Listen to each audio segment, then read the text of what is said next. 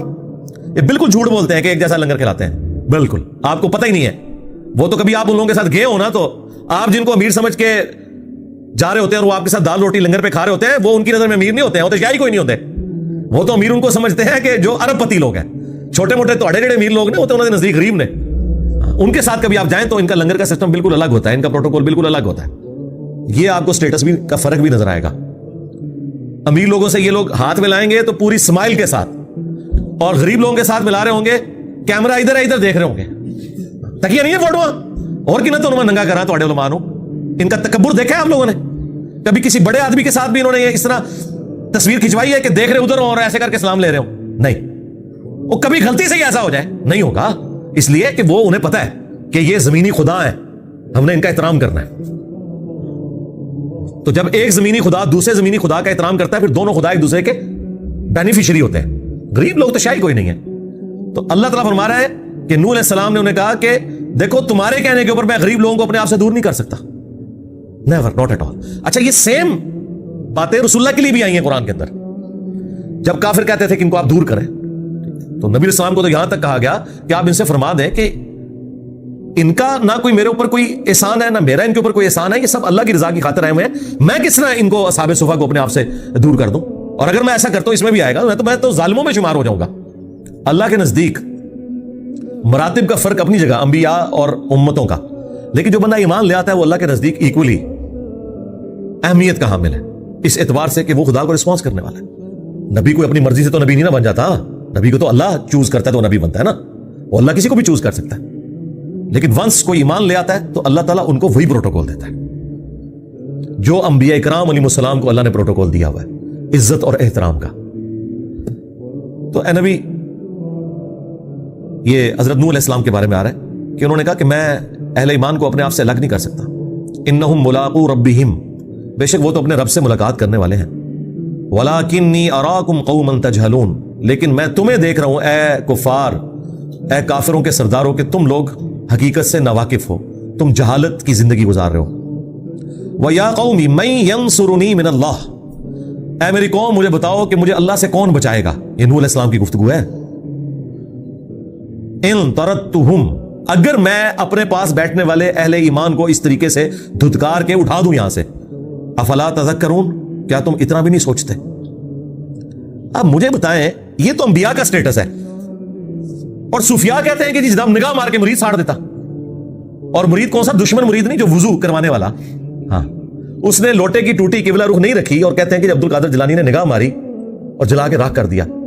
تو ہم یہ پوچھتے ہیں کہ اگر انہوں نے ایسا کیا ہے, ہمیں تو اس سے کوئی غرض نہیں کہ ہم ان کی طرف سے کوئی جھوٹی صفائی پیش کریں کہ انہوں نے نہیں کیا ہوگا. ہمیں تو کوئی کسی سے انٹرسٹ نہیں ہے. اگر انہوں نے ایسا کیا ہے تو 302 کا مقدمہ ہوتا ہے ان کے اوپر. یہ فضیلت ہے. اور اگر نہیں کیا تو اللہ کے حضور بری ہے. نہ میری تعریف سے انہیں کوئی اجر ملنے والا ہے, نہ میری برائی کرنے سے ان کا مرتبہ کم ہونے والا ہے. لیکن مجھے یہ بتائیں, جو مرید آپ کو وضو کروا رہا ہے اور اس نے ٹوٹی قبلہ رخ نہیں رکھی, تو یہ کیا کوئی شرعی گناہ ہے جو اس نے کیا ہے؟ اور پھر کہتے ہیں کہ بعد میں انہوں نے لوٹے کی طرف دیکھا تو اس کی ٹوٹی بھی سیدھی کر دی. پہلے ہی لوٹے وال ویکھ لیندے, غصے ہی تھوڑا ٹھنڈا ہو جاتا, بندہ مار دیا. اور یہاں انبیاء یہ کہہ رہے ہیں کہ مجھے اللہ سے کوئی بچا نہیں سکتا اگر میں اپنے ساتھ بیٹھنے والے کسی ایمان والے غریب آدمی کو اپنے سے دور کروں.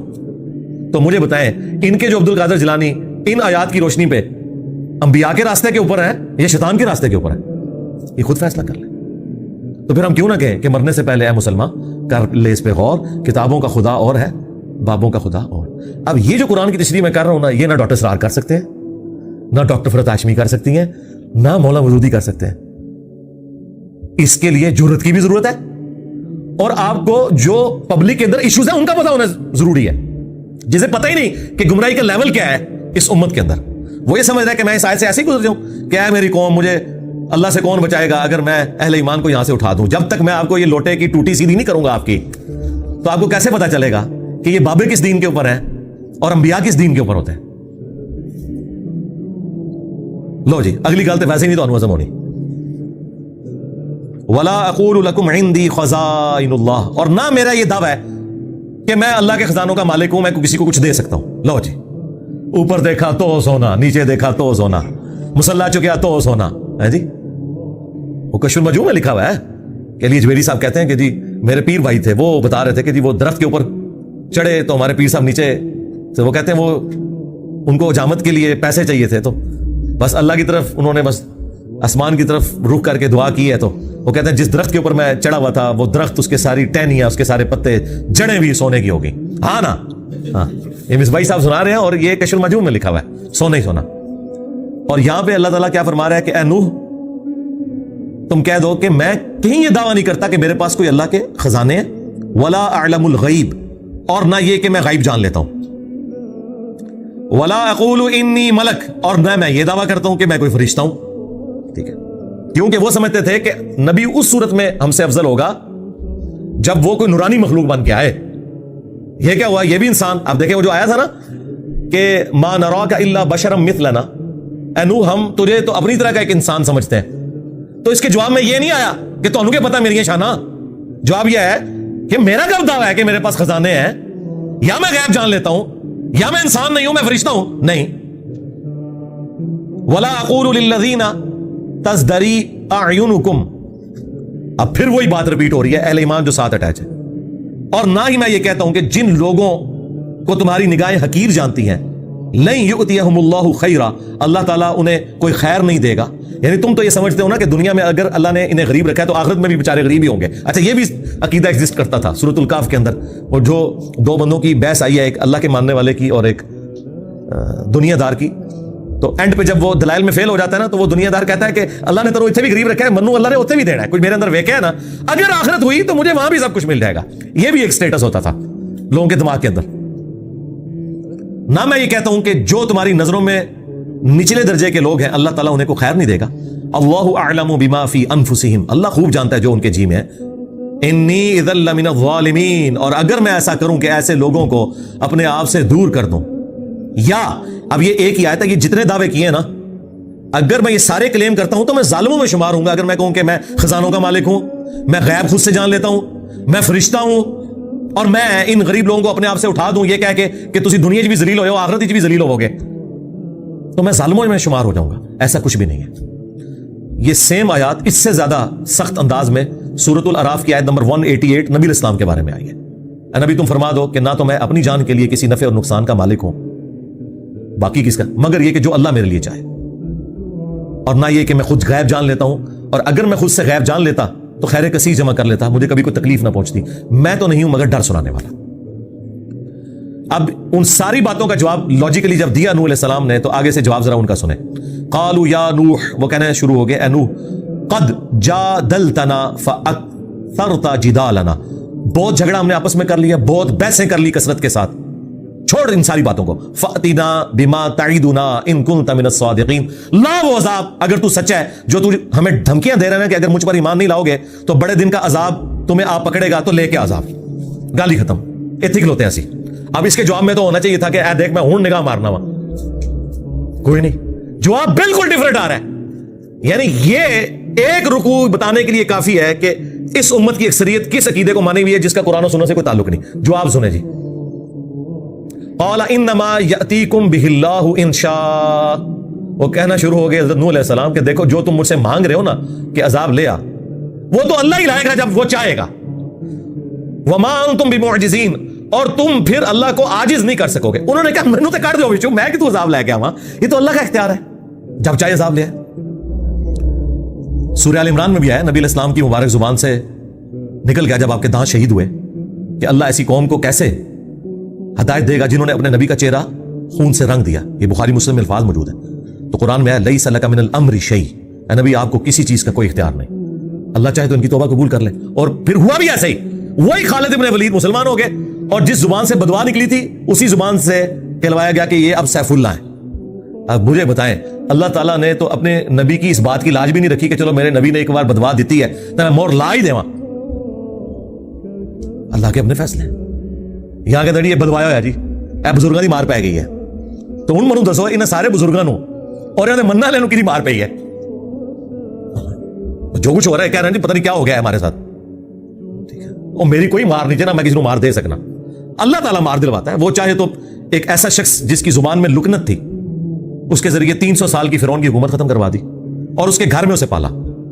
یہ اللہ کی جو ہے قدرت ہے, اس کے فیصلے ہیں, جب چاہے جو مرضی کرتے ہیں.